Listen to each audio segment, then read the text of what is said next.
প্যাচ লাগায়ও না, যত গুণ হবে অত হারমোনিক, সহজ সংজ্ঞাটা হচ্ছে এটা, বাস এটা নোট করে ফেললেই হয় যে মূল সুরের যত গুণ হবে কম্পাঙ্ক ওটা অত হারমোনিক, এটা হচ্ছে সহজ ব্যাখ্যা। হ্যাঁ, আচ্ছা এবার আসো আরেকটা জিনিস আমাদের বাদ ছিল, এটা পরে আসি।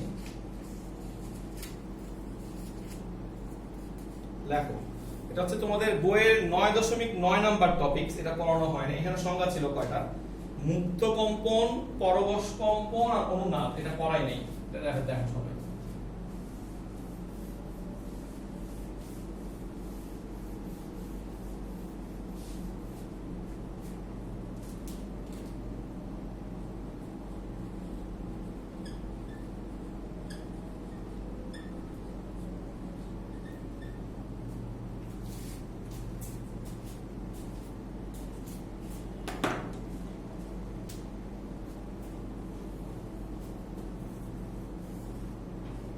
তোমাদের বইয়ে সঙ্গগুলো খুব সুন্দর করে দেওয়া আছে, তুমি চাইলে লিখতেও পারো, আমি বুঝায় বলি, একবার মুখে বলি, লাগলে লেখো, নাইলে তুমি বই থেকে পড়ে নিও, মানে গ্যাপ গ্যাপ রেখে যাও, বইতে তুলে নিলে হবে। যে কোনো আকার, গঠন বা আকৃতির বস্তুকে, যে কোনো আকার, গঠন বা আকৃতির বস্তুকে কম্পিত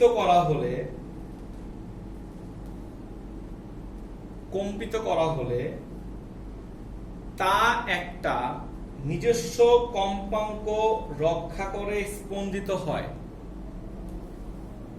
এই কম্পনকে বলা হয় মুক্ত কম্পন।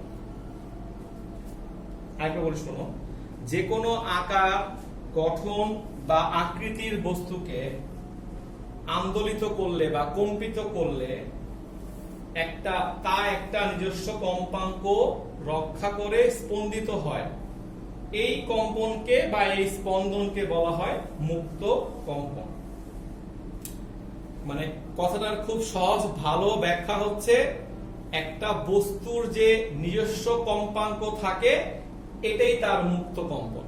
হ্যাঁ, এটাই তার মুক্ত কম্পন হবে। অর্থাৎ একটা সরল দোলক দুলতেছে, একটা দোলনা দুলতেছে, স্প্রিং কম্পিত হচ্ছে, তার যে কম্পাঙ্কটা এটা তার মুক্ত কম্পন।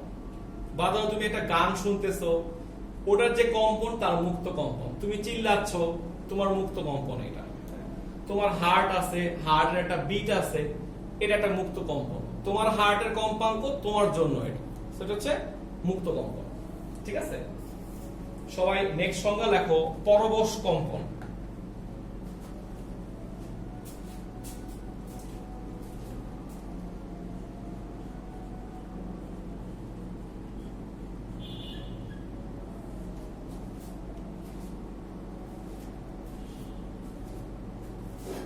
এই সংজ্ঞাটাও বইয়ে ভালো আছে, তুমি লিখতে পারো বই থেকেই, কোনো সমস্যা নাই। তা আমি তোমাকে বলি,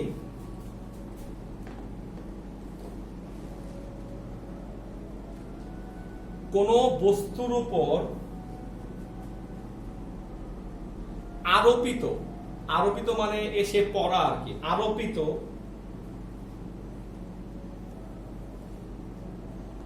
পর্যাবৃত্ত স্পন্দনের কম্পাঙ্ক যদি, আবার শোনো, কোন বস্তুর উপর আরোপিত পর্যাবৃত্ত স্পন্দনের কম্পাঙ্ক যদি বস্তুটার স্বাভাবিক কম্পাঙ্কের চাইতে ভিন্ন হয়, বস্তুটার স্বাভাবিক কম্পাঙ্কের চাইতে ভিন্ন হয়,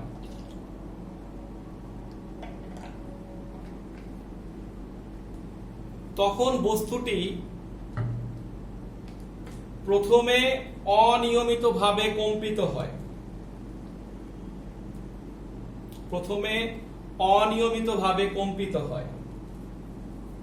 পরে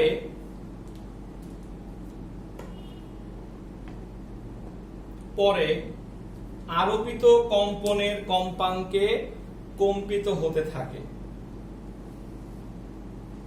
এ ধরনের কম্পনকে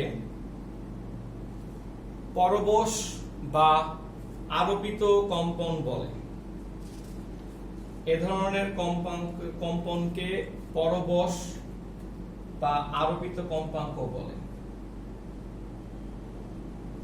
আমি বুঝায় বলতেছি সবাইকে, একটা উদাহরণ দিয়ে বুঝালে সবাই বুঝে ফেলবা। লাস্ট সংজ্ঞা লেখো অনুনাদ, ইংলিশে বলা হয় রেজোনেন্স। এটা আবার কেমিস্ট্রিকে মিলায় ফেলায় না। অ্যাকচুয়ালি অনুনাদটা আমরা এই অধ্যায়ের সংজ্ঞায় পড়ব, পরবর্তীতে আমরা যখন চ্যাপ্টার 7 পড়ব তখন আমরা এটা আলোচনা করতে পারবো। অনুনাদ দেখো, লেখো কোন বস্তুর নিজস্ব কম্পাঙ্ক, লিখতে চাও যদি বইয়ে আছে, কোন বস্তুর নিজস্ব কম্পাঙ্ক এবং তার উপর আরোপিত পর্যাবৃত্ত স্পন্দনের কম্পাঙ্ক সমান হলে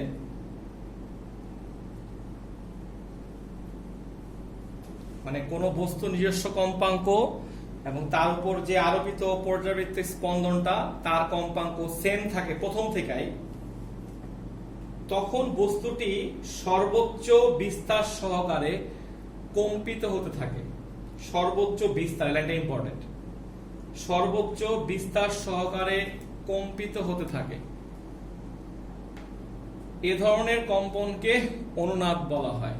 এ ধরনের কম্পনকে অনুনাদ বলা হয়।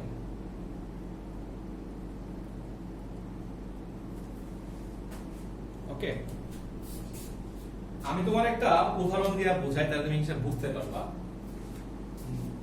এটা আবার সত্য গল্প মনে করা দরকার নেই, এটা মিথ্যা গল্প বলতেছি। হ্যাঁ, ধরো এই যে এটা তো আমাদের নর্ডেন কলেজটা, তাই না? এমডিসি আমরা এখানে পড়তাম।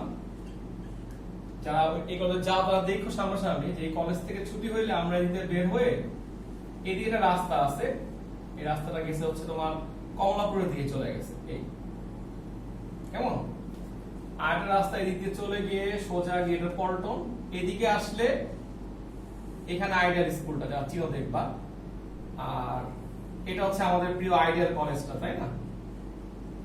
এই আর এদিকে চলে গেলে আমাদের বাসা ছিল এদিকে। হ্যাঁ, এটা আমাদের মুক্তিল গভর্নমেন্ট গার্লস, এটা বয়েজ স্কুল। এটা ম্যাপিং শিখাই দিলাম, ম্যাপিং। এদিকে হচ্ছে কমলাপুরটা, এই হলো সোজা রাস্তাটা। তো কেন জিনিসটা আঁকলাম, ধরো আমার বাসা যদি এখানে হয়, আমার সেখানে ছিল আসলে সাধারণপুর ছিল, সো আমি চাইলে কিন্তু এদিক দিয়ে হেঁটে হেঁটে আসতে পারতাম, এই আমার ভাড়া চলে যেতে পারতাম, অথবা আমি এটা ঘুরে যেতে যেতাম, তাই না? একই রাস্তা, এটা আমার ইচ্ছা। সো কেন জানি আমাদের সময় কলেজ ম্যাপ চলে গেছে, এই ম্যাপটা দেখে নাও ভালো করে, এই ম্যাপটা হচ্ছে এটা। হ্যাঁ, ম্যাপটা কেউ মিস করো না। এই তো আমাদের সময় কলেজ ছুটি হইতো 12:40-এ নর্ডেন কলেজ, আর কেন জানি তখন আইডিয়াল ছুটি হইতো 1:55-তে, সরি 12:55। তো আমরা হিসাব করে দেখছি কেউ যদি সুন্দর মতো কলেজ থেকে ছুটির পরে আস্তে ধীরে বের হয়ে হেঁটে হেঁটে এদিক দিয়ে আসে অথবা এই দিয়ে আসে, তার 15 মিনিট সময় লাগে। হ্যাঁ, সো মোটামুটি একটা সময় হচ্ছে এরকম। এখন যারা আমার মতো ভালো ছেলে, মানে একদম পিচিকাল থেকে এখন পর্যন্ত খুবই ভালো ছেলে সে পড়েছে সব জায়গায়, তারা করতো কি, ছুটির পরে এদিকে তো আর আসতো না, তাই না? রিক্সা নিয়ে চলে যেতাম এদিক দিয়ে, এই সে এদিকে আসার প্রশ্নই আসে না, এদিকে চলে আমার বাসায় চলে যেতাম। সো রিক্সা করার পর থেকে আমার যে হার্ট আছে তার একটা কম্পাঙ্ক আছে। আমি প্ল্যান করতাম যে বাসায় গিয়ে নামাজ পড়বো, তারপর একটু ভাত খাবো, তারপর একটু ঘুমাবো, একটা ছোট টিউশনি করবো, মাগরিবের পরে চা খাবো, তারপর পড়তে বসবো।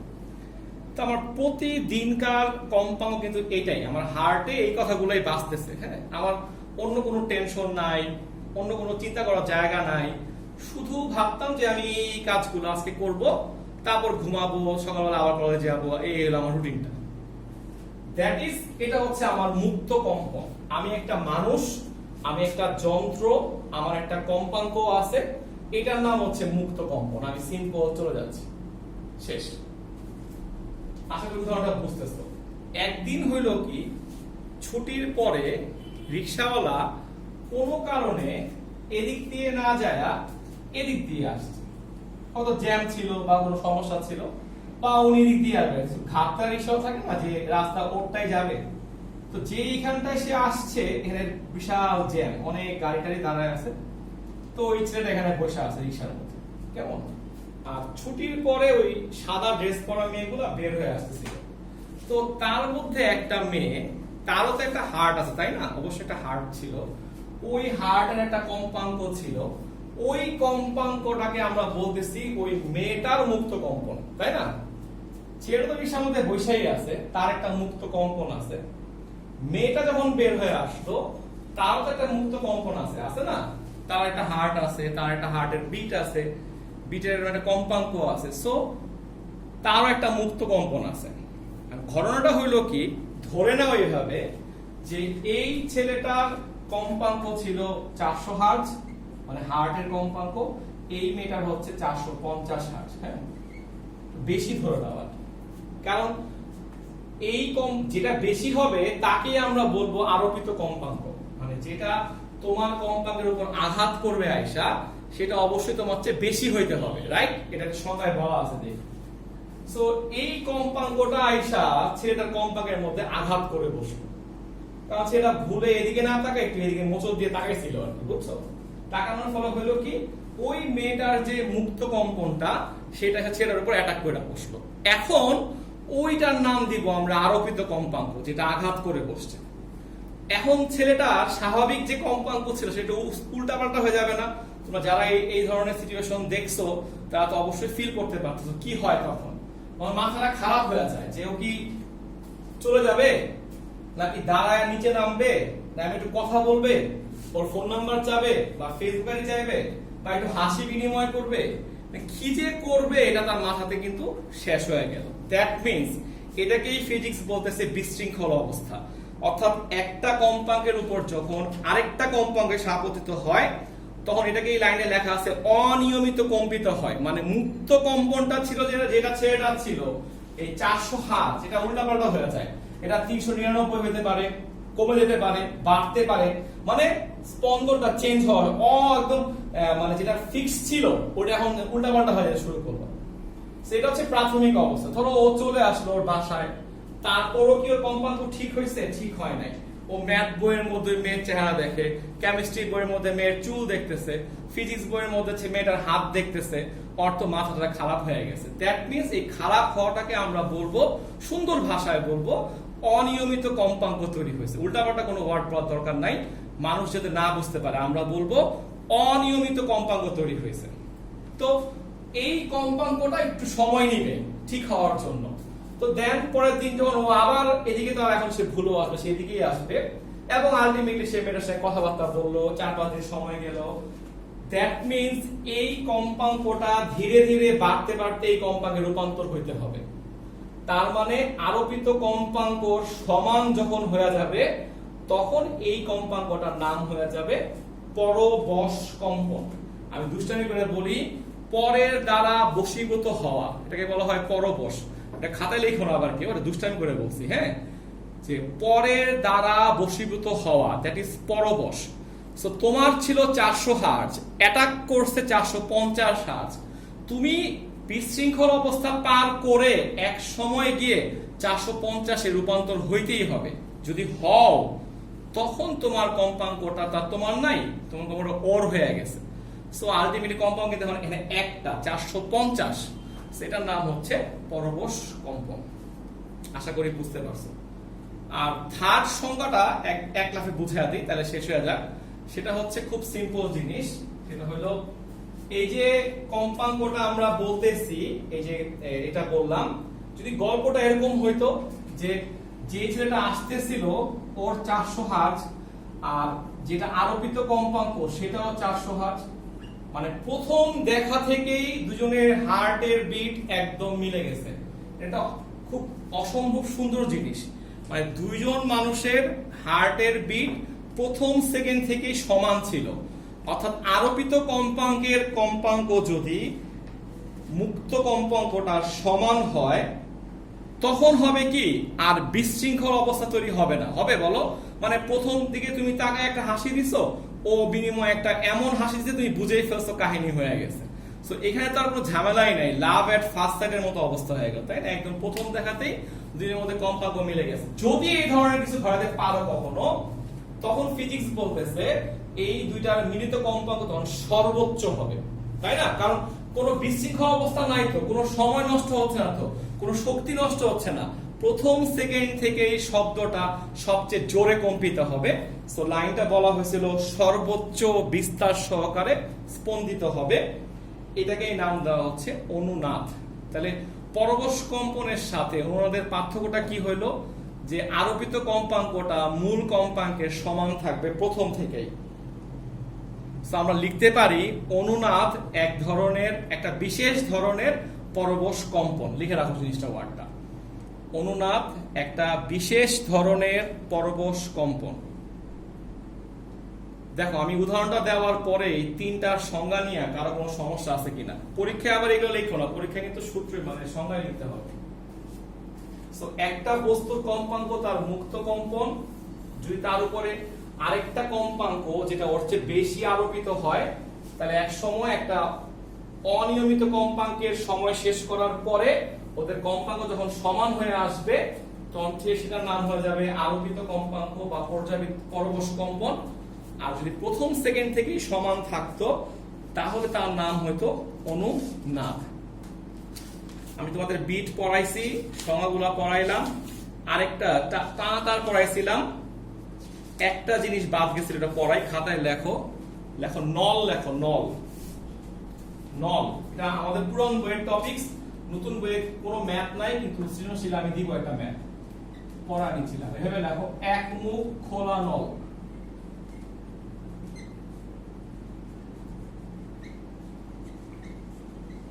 আসলে তোমাদের মধ্যে এমন কেউ নাই যে এটা বুঝতেছো না যে এই নলের এক মুখ খোলা, সেই নলের অবশ্যই এক মুখ বন্ধ, তাই না?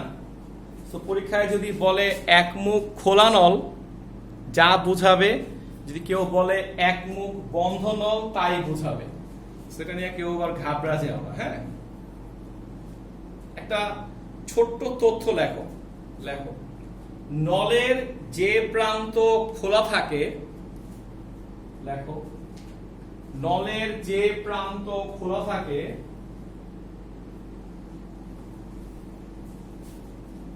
ওই প্রান্তে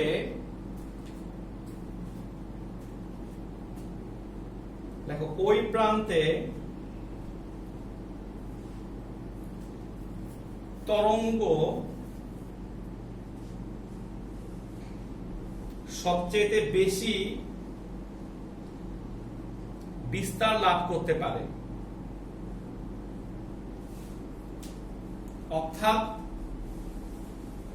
অর্থাৎ ওই প্রান্তে সর্বদা সুস্পন্দ বিন্দু তৈরি হয়। ওই প্রান্তে সর্বদা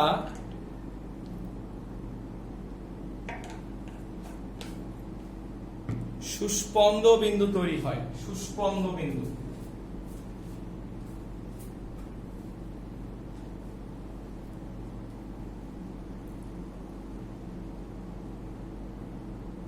নিচে একটা প্যারা করে লেখো নলের যেই প্রান্তে, প্রান্ত লেখো বন্ধ থাকে, ওই প্রান্তে শব্দ, ওই প্রান্তে শব্দ বিস্তার লাভ করতে পারে না। ওই প্রান্তে শব্দ বিস্তার লাভ করতে পারে না।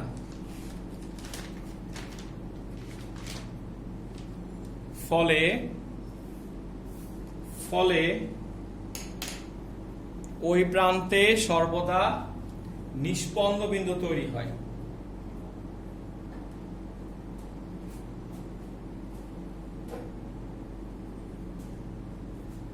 ফলে ওই প্রান্তে সর্বদা নিষ্পন্দ বিন্দু তৈরি হয়।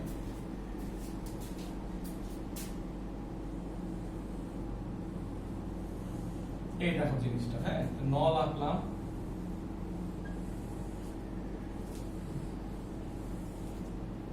তিনটা নল আঁকলাম, তিনটা ছবি আঁকবো তো, সবগুলার এক মুখ খোলা, এক মুখ বন্ধ।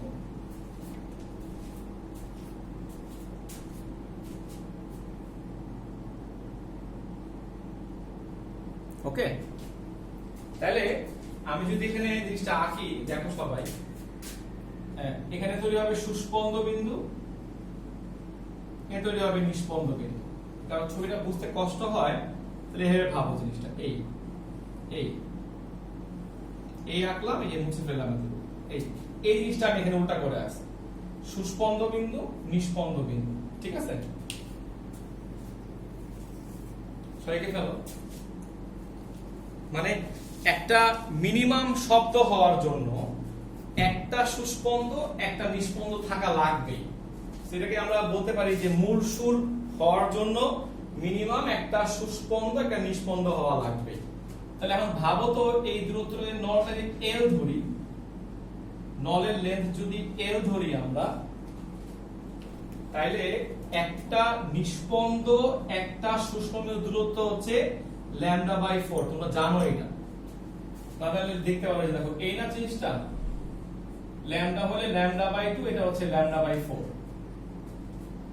সো আমি লিখতে পারি বা ল্যামডা সমান সমান 4l, সুতরাং v সমান সমান f ল্যামডা, আমি f1 ধরি v/4l। সো নোট করে ফেলো, একমুখ খোলা নলের ক্ষেত্রে মূল সুরের কম্পাঙ্কের সূত্র হচ্ছে v/4l। একমুখ খোলা নলের ক্ষেত্রে, একমুখ খোলা নলের ক্ষেত্রে মূল সুরের সূত্র হচ্ছে v/4l।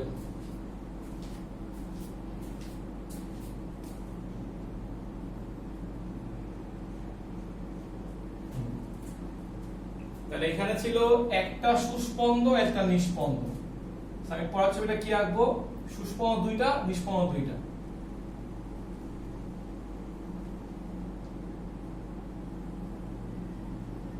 এই দেখো, সুস্পন্দ নিস্পন্দ সুস্পন্দ নিস্পন্দ। এই ক্ষেত্রে এলটা হচ্ছে ল্যামডা হয় না, দেখো তো, সুস্পন্দ নিস্পন্দ সুস্পন্দ নিস্পন্দ সুস্পন্দ, কতটুকু হয়? এটা হয় 3 λ/4। দেখো হিসাব করে, এটা λ/4 λ/4 λ/4, তাহলে 3 λ/4 হইল। সুতরাং ল্যামডা সমান সমান আসলো 4/3l।